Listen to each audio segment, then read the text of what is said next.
Hi everyone.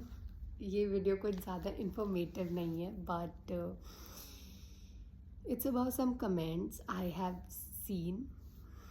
Not अच्छे होते but कुछ comments are so demotivating. I mean I will not stop anyone. आपको जो कमेंट करना है आप वो करो, बट आप किसी के प्रोफेशन को मत बुरा बोलो।